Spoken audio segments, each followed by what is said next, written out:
যাকাত দেয়া, এরকম করে জীবনটাকে সীমাবদ্ধতায় রেখে দিয়েছে।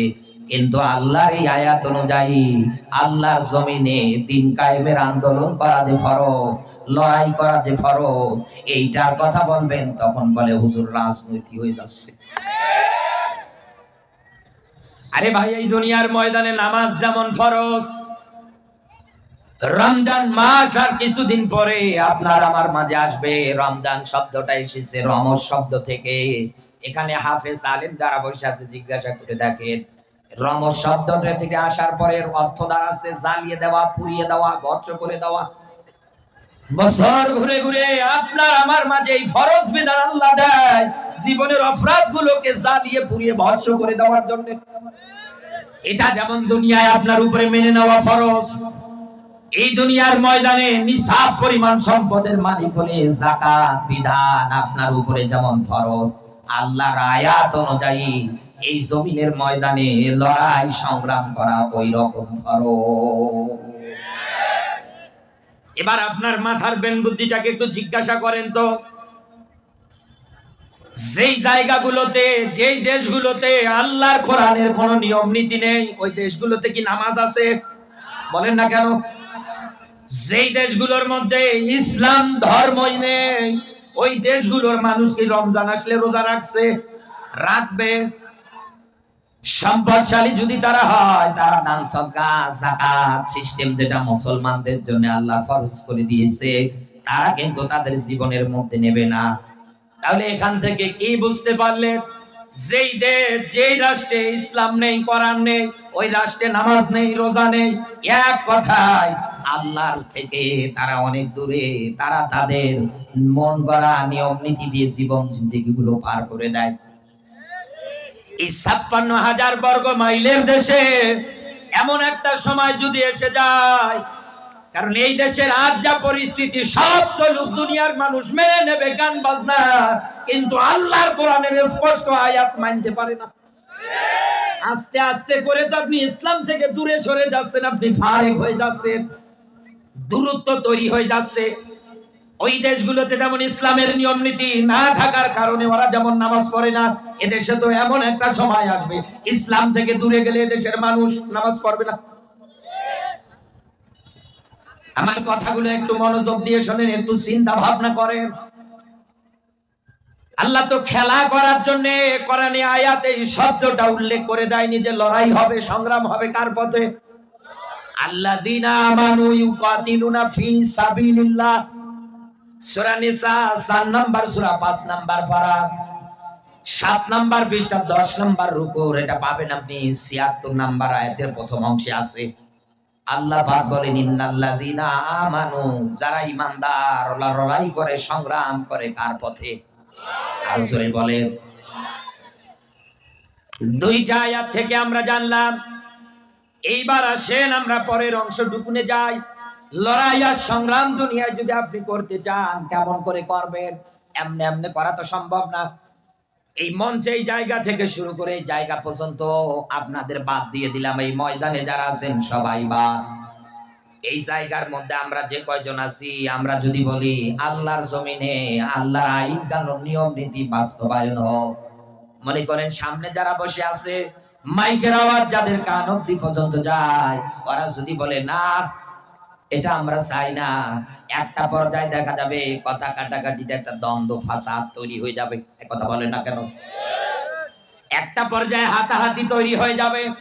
মাইকের আওয়াজ থেকে শুরু করে এই ময়দান থেকে শুরু করে আপনারা সবাই মিলে যদি আমাদের সঙ্গে মারামারি বাজিয়ে দেন, একটা পর্যায়ে দেখা যাবে আমরা কিন্তু হেরে যাব, আমরা জিততে পারবো না। কথা বলে না কেন? আমরা কি জিততে পারবো? লড়াই সংগ্রামটাকে এগিয়ে নিতে পারবো না। এই জন্যই তো আল্লাহ পরের শব্দটুকুন সফান কান্নাহুম বুনিয়ানুম মারসুস। এখানে যারা হাফেজ আলেম বসে আছেন, শব্দটার মিনিং জিজ্ঞাসা করে দেখেন। সূরাটার নামকরণ করা হয় এই অংশটুকুন থেকে, সূরায়ে সফ। আর সফ মানে দলবদ্ধ, কাতারবদ্ধ, সারিবদ্ধ। আল্লাহ তাআলা দলবদ্ধ, কাতারবদ্ধ, সারিবদ্ধ দিয়ে এটাই বোঝাতে চেয়েছে, ও ঢাকার মুসলমানেরা, এই দুনিয়ার ময়দানে লড়াই সংগ্রাম যদি করতে হয়, কোনো ভেদাভেদ, কোনো হিংসা বিদ্বেষ কোনো চলবে না। একটাই পরিচয় জবান দিয়ে বের হবে, অকলা ইন্নানি মিনাল মুসলিমিন, বলেন আল্লাহু আকবার। আমাদের পরিচয় একটাই, আমরা মুসলমান। এই পরিচয় বহন করার পরে হিংসা বিদ্বেষ যা আছে সব ভুলে যাবে। হাতে হাত রেখে ঐক্যবদ্ধতা হয়ে সামনের দিকে এগিয়ে যখন বলবেন, জমিনের সৃষ্টি যার, আইন চলবে তার, এই স্লোগান যখন সবাই মিলে দলবদ্ধ হয়ে দেবে, এই দেশের উই পোকারা পালানোর রাস্তা পাবে না। কিন্তু আমাদের দেশের সিস্টেম বড় আলাদা, এই দুনিয়ার ময়দানের নিয়ম নীতি বড় আলাদা। মিলিয়ে দেখেন, এই দুনিয়ার ময়দানে মুসলিমদের মাঝে আজ কাতারবদ্ধ, দলবদ্ধ, সারিবদ্ধ না থাকার কারণে সব জায়গায় যারা বেশি মাইর খায় ওরা মুসলমান। বিশ্বের বিভিন্ন রাষ্ট্রগুলোতে অপমানিত হচ্ছে, লাঞ্ছিত হচ্ছে কারা? এ দেশের মুসলমানেরা। একটা বারের জন্য চিন্তা ভাবনা করেন, কোরআনের আয়াত নিয়ে গবেষণা করেন। সূরা নাহল 16 নাম্বার সূরা 14 নাম্বার পারার 68 নাম্বার আয়াত, একটু ভালো করে মনোযোগ দেন। আবারও বলছি, সূরা নাহল 16 নাম্বার সূরা 14 নাম্বার পারার 68 নাম্বার আয়াত। এই আয়াতের মধ্যে একটা তথ্য আছে দলবদ্ধের। আল্লাহ রহিম মৌমাছিদের প্রতি, ওয়াহা রব্বুকা ইলান নাহলি, ও দুনিয়ার মৌমাছিরা, তোমাদের প্রতি আমার ওহী, তিনটা জায়গায় তোমরা তোমাদের ঘর বানাবা, বাড়ি বানাবা। এক নম্বরে জিবাল, জিবাল মানে পাহাড়। 2 নম্বরে সাজার, সাজার মানে গাছ। 3 নম্বরে মানুষের ঘর বাড়িগুলোকে কোরআনের ভাষায় মুফাসসিরে ইকরামরা ব্যাখ্যা করে দিয়েছে, মানুষের এই ঘর বাড়ির নামগুলো হচ্ছে মাচাং। এই মাচাঙ্গের দেয়ালে বা ওয়ালে, ঢাকাবাসী বিবেক দিয়ে অ্যানসারটা দেন তো, আপনার জন্মের পর থেকে শুরু করে যতদিন আপনি হায়াত দুনিয়ায় পাবেন, এর মধ্যে কি এই 3টা জায়গা বাদ দিয়ে অন্য কোন জায়গায় মৌমাছিকে ঘর বানাতে দেখেছেন? ওরা কি ওদের বাড়িটা তৈরি করে অন্য কত জায়গায়? না। অথচ পুরো কোরআনের মধ্যে আল্লাহ মাত্র একবার ওহী করেছে, তারা 100 মেনে নেয়। অথচ নামাজ কায়েমের বিধান কত জায়গায় এই দেশের পাক্কা মুসলমান দাবি করে, তারপরেও নামাজ কায়েম করতে পারে না। ওরা একবার মানার আদেশ পাওয়ার পরে 100 মেলে যায়। আর আমরা কোন চিন্তা ভাবনা নেই আমাদের। আমার বন্ধুরা, এই আয়াত থেকে আমি আপনাকে এইটাই মেসেজ দিতে চাচ্ছি, দলবদ্ধ একতাবদ্ধ থাকলে কি হয়। এইবার দেখেন, মনে করেন এই জায়গা থেকে দূরে যদি কোথাও একটা গাছ থাকে, এই গাছের ডালের মধ্যে যদি একটা মৌমাছির চাক বাসা সুন্দর করে তৈরি করে রাখে, ছোট্ট একটা বাচ্চা রাস্তা দিয়ে হেঁটে যাচ্ছে, যাওয়ার পরে তাকিয়ে দেখে একটা মৌমাছির চাক হাতের মধ্যে একটা ঢিল উঠিয়ে নিয়েছে। 8-9 বছর হবে মনে করেন এই বাচ্চাটার। এই বাচ্চাটা যখন এই চাকের দিকে ঢিল ছুঁড়ে মেরে দিয়েছে, মৌমাছির চাকে যতগুলো মৌমাছি ছিল ওরা মনে হয় এই ঢিল খাওয়ার পরে মিটিং করবে, ওই জায়গায় মনে হয় সভা সম্মেলন করবে। একজনকে মনে হয় ওই জায়গা থেকে লিডার করে পাঠাবে, এই যাও ওকে বোঝাও। কি, ও তো ছোট বাচ্চা, ও বোঝে না, যার কারণে ঢিল ছুঁড়ে দিয়েছে। মৌমাছিরা কি এরকম করবে? দেখেছেন ইতিপূর্বে? ছোট্ট এই বাচ্চাটা ঢিল মারতে দেরি, মৌমাছি চাকের মধ্যে যতগুলো মৌমাছি আছে সবগুলো উড়ে এসে ওরা আক্রমণ করতে দেরি করবে না। একটা পর্যায়ে দেখা যাবে এই বাচ্চাটার শরীরে এই বিষক্রিয়া সহ্য করতে না পেরে বাচ্চাটা মারা পর্যন্ত যাবে। এখান থেকেও কি আপনি শিক্ষা নিতে পারেন না? আজ ফিলিস্তিন থেকে শুরু করে মুসলিম যতগুলো রাষ্ট্র আছে সব জায়গার মধ্যে মার খায় মুসলমান। পরিচয় ভাই ভাই হওয়ার পরেও এই দেশে আমরা আলু পোড়া খেয়ে বেড়াচ্ছি। আমাদের ভিতরে কোনো প্রোটেস্ট, কোনো প্রতিবাদ, কোনো কিছু করার ধান্দা নেই, কোনো চিন্তা ভাবনা নেই। আপনি যদি এই মৌমাছি থেকে শিক্ষা নিয়ে দলবদ্ধ ভাবে টিকে থাকতে পারতেন, পরিচয় যদি একটা দিতেন, আমার পরিচয় একটাই, আমার মুসলমান, আমি যেমন মুসলমান, অন্য আরেকজন মুসলমান আমার ভাই। কারণ নবীজি বলেন পুরো মুসলিম জাতি হচ্ছে একটা দেহের মতো। হাতের এক অংশ যদি কেটে যায় যেমন ব্যথা অনুভব হয়, মাথা থেকে শুরু করে পায়ের আঙ্গুল পর্যন্ত। ও ঢাকাবাসী, ঠিক এক জায়গায় মুসলমান মাইর খেলে আমার ওই রকম কষ্ট হওয়া উচিত। কিন্তু আমাদের কি হয়? উল্টো আর বাংলাদেশে দেখা যায় দলবদ্ধ, কাতারবদ্ধ, সারিবদ্ধ না থাকে। উল্টো আরো দেখা যায় এই দুনিয়ার ময়দানে মুসলমান হওয়ার পরে কেমন করে আরেকজন মুসলমান ভাইকে বিপদে ফেলা যায়, কেমন করে কষ্ট দেওয়া যায়, এই চিন্তা নিয়ে অনেকে থাকে। সকালবেলা ঘুম থেকে অনেকে চোখ পর্যন্ত খুলছে যে কার ক্ষতি করা যায়। ওই কথা বলে, কার ক্ষতি করব সকালে, সারাটা দিন কার ক্ষতি করা যায়, কাকে বিপদে ফেলা যায়, কাউকে কষ্ট দেওয়া যায়। ও ঢাকাবাসী, এবার আমি আপনাকে কোরআনের একটা আয়াত বলছি, যারা এই রকম করে করে জীবন জিন্দেগিটা পার করে দিচ্ছেন, আপনাকে আমি সতর্ক হওয়ার জন্য বলছি। এখনো সময় আছে, দলবদ্ধ হয়ে যান, কাতারবদ্ধ হয়ে যান। নতুবা আপনি দুনিয়ার ময়দানে বিপদে যদি ফালিয়ে দেন, মানুষকে যদি কষ্ট দিয়ে দেন, তাহলে আল্লাহর ব্যাখ্যা আপনার জন্য এইভাবে। সূরা বুরুজ 85 নাম্বার সূরা 30 নাম্বার পারা, প্রথম নাম্বার রুকুর 10 নাম্বার আয়াতটার দিকে একটু লক্ষ্য করেন। ইন্নাল্লাযীনা ফাতানুল মুমিনিনা ওয়াল মুমিনাত, বলেন আল্লাহু আকবার।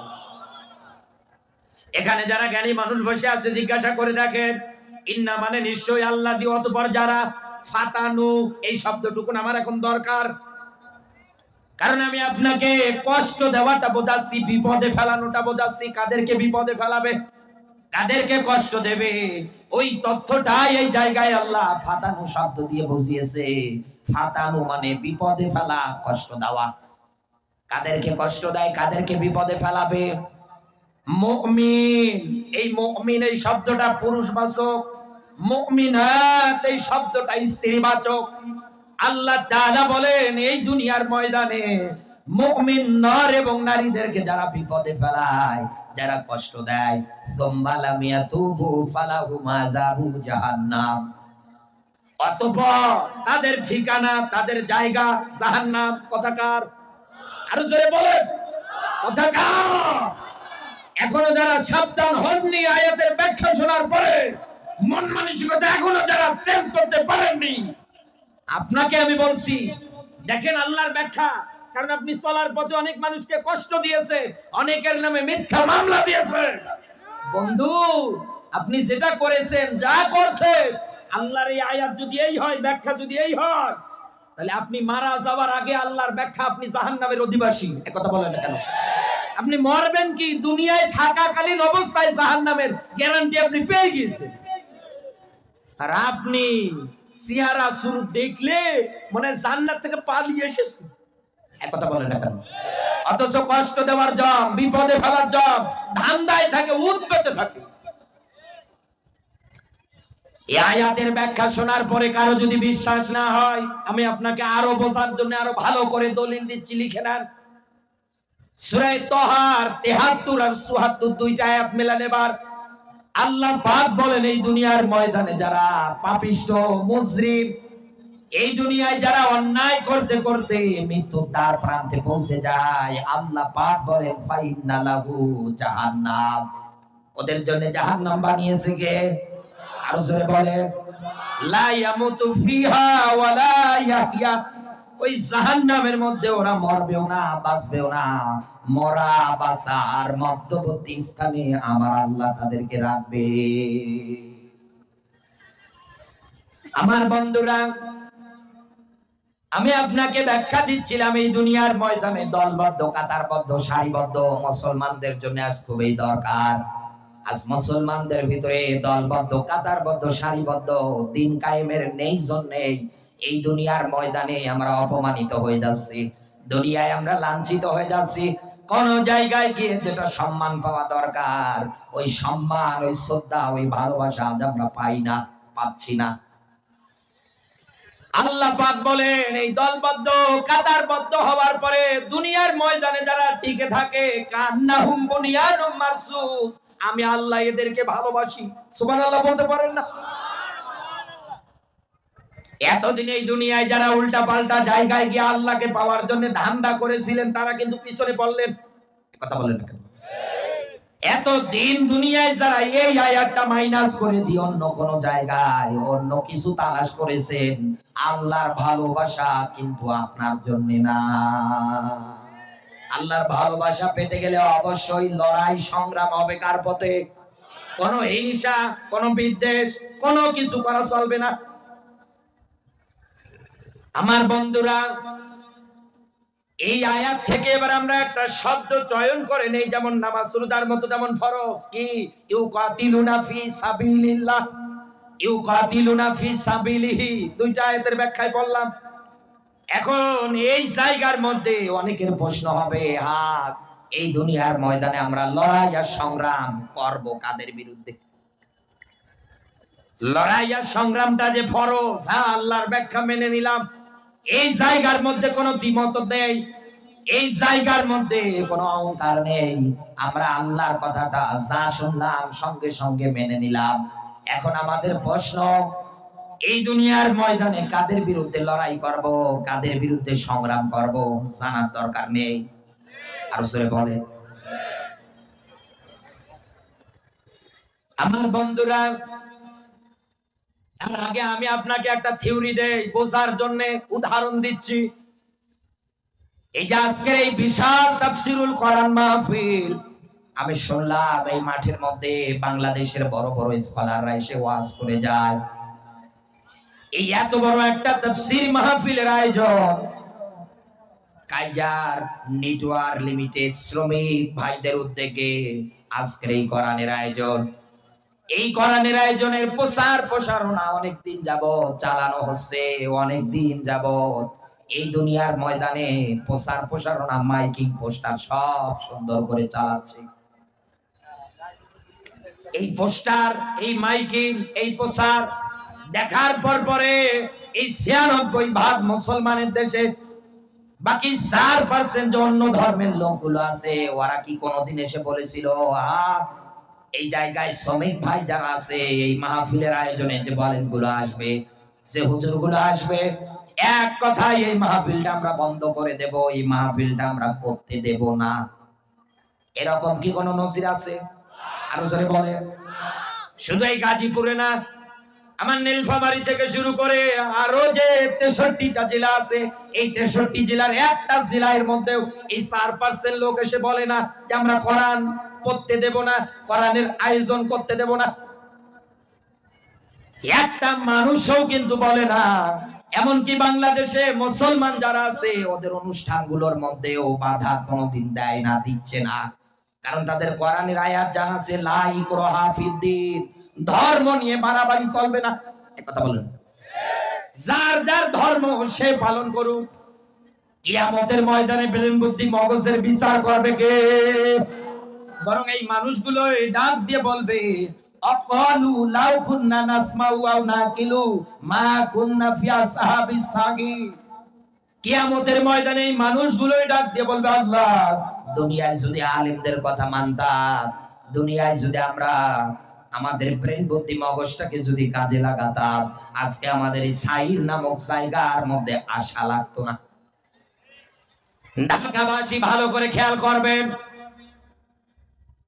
অন্য ৪% লোক এর ইসলামের বিরুদ্ধে কোনো অবস্থান নেয় না, এমনকি মুসলমানেরা ওদের বিরুদ্ধে অবস্থান নেয় না। তারপরেও